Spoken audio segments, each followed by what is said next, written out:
Assalamualaikum warahmatullahi wabarakatuh. Perkenalkan, nama saya Isnaini Luklukin Karimah dari kelompok 13A. Di sini saya akan menjelaskan mengenai seleksi ternak. Seleksi ternak merupakan suatu tindakan untuk memilih ternak yang memiliki gen terbaik untuk dikembangbiakan lebih lanjut dan memilih ternak yang dianggap kurang baik mutu genetiknya untuk disingkirkan dan tidak dikembangkan lebih lanjut. Dasar penseleksian ini didasarkan pada mutu genetik dan performa ternak.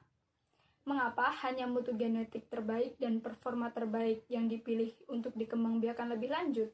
Hal ini dikarenakan ketika ternak melakukan proses reproduksi, nantinya ia akan menghasilkan individu baru yang memiliki mutu genetik dan performa yang jauh lebih baik dari induk sebelumnya dan dapat dijadikan sebagai penurun untuk generasi berikutnya.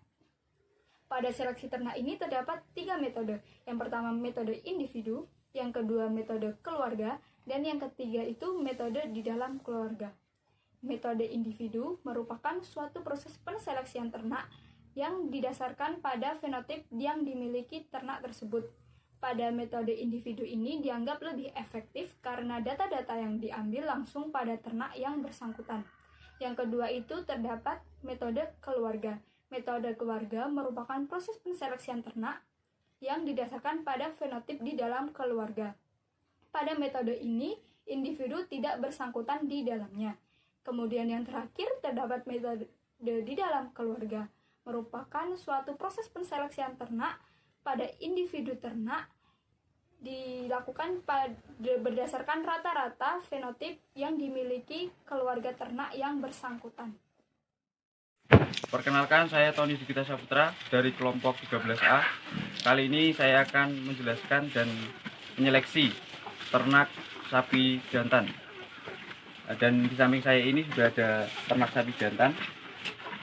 Jadi untuk menyeleksi ternak sapi jantan, kriteria yang harus diperhatikan antara lain yaitu postur tubuh, kemudian bentuk kaki, kemudian tingkat kesuburan, kondisi wajah, dan tingkat kesehatan. Jadi pada sapi ini memiliki wajah yang sangat jantan, wajah yang sangat gagah, memiliki mata yang cerah dan pandangan mata yang sangat tajam.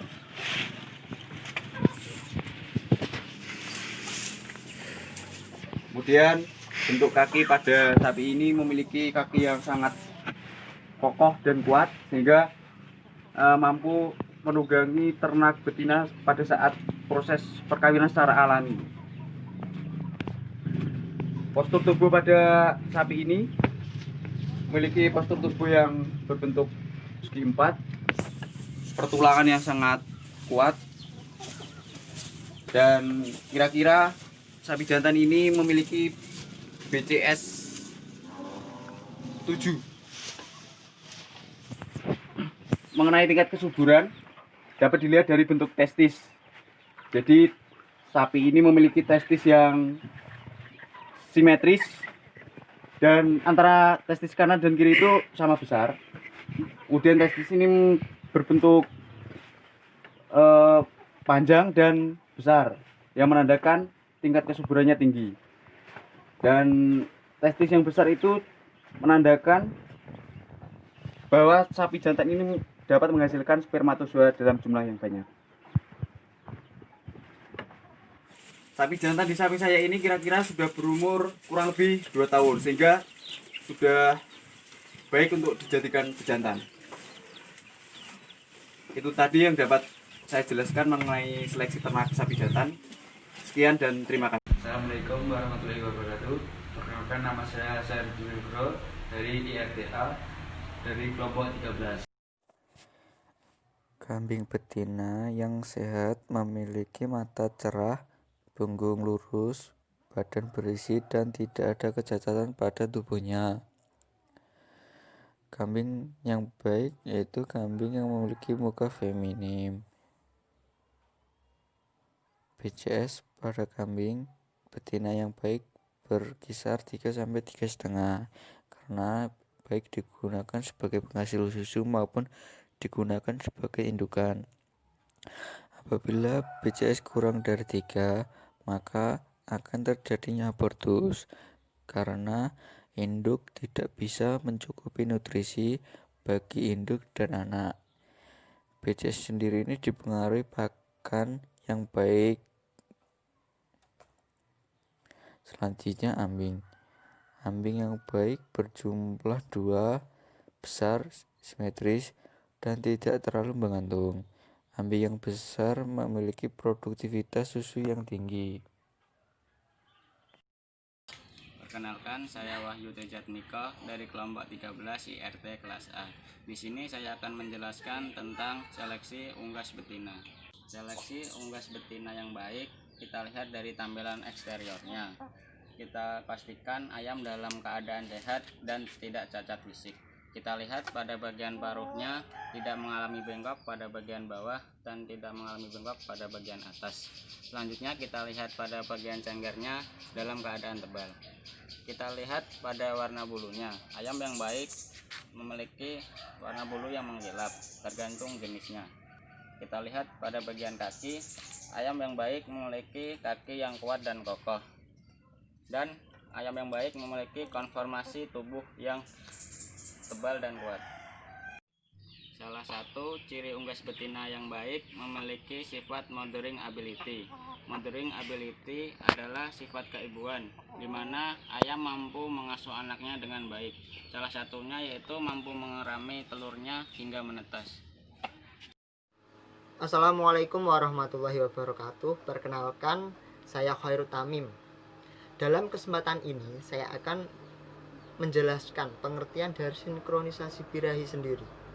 Sinkronisasi birahi adalah suatu proses pengendalian siklus birahi pada hewan ternak betina dengan tujuan agar birahi dapat terjadi di waktu yang bersamaan pada sekelompok hewan ternak betina, dan juga untuk mengoptimalkan pelaksanaan inseminasi buatan dengan lebih efisien.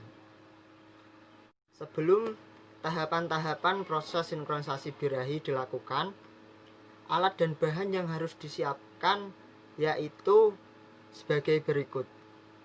Yang pertama adalah pipa aplikator yang berguna untuk memasukkan spons nanti. Kedua adalah spons yang nantinya akan dimasukkan ke organ reproduksi betina. Yang ketiga yaitu hormon progesteron yang nanti diteteskan di spons. Yang keempat adalah tali nilon yang nanti akan diikatkan di spons. Yang kelima adalah alat pendorong spons yang berupa kayu memanjang berbentuk silindris yang lebih kecil dari pipa aplikator. Yang keenam adalah betadin yang nantinya akan diteteskan ke spons sebagai antiseptik apabila nanti terjadi luka pada organ reproduksi. Yang ketujuh adalah alkohol yang digunakan untuk mensterilkan pipa aplikator agar steril dari mikroba. Yang terakhir adalah lubricating gel yang mempunyai fungsi mempermudah pipa aplikator untuk masuk ke dalam organ reproduksi betina. Untuk tahapan dan proses sinkronisasi birahi akan dijelaskan oleh saudara Syifa Nurul Mahmudah. Assalamualaikum warahmatullahi wabarakatuh. Perkenalkan, nama saya Syifa Nurul Mahmudah. Saya dari kelompok 13 IRTA. Di sini saya akan menjelaskan tentang langkah-langkah sinkronisasi birahi. Nah, sebelum memulai tahap proses sinkronisasi, spons telah dipasangkan tali nilon dan ditetesi progesteron dan betadin dengan fungsi sebagai antiseptik apabila terjadi luka saat proses pemasukan. Pemasukan spons ke dalam vagina dilakukan dengan bantuan pipa aplikator yang berbentuk silinder untuk menggunakan cairan alkohol. Setelah itu dibasahi dengan lubricating gel untuk mempermudah pipa aplikator dalam proses pemasukan. Tahap selanjutnya yaitu pemasukan spons ke dalam pipa aplikator. dimasukkan secara perlahan dengan hati-hati ke dalam vagina. Pipa aplikator dimasukkan hingga ke ujung mulut serviks dan spons didorong dengan menggunakan alat pendorong spons hingga spons berada dalam saluran vagina.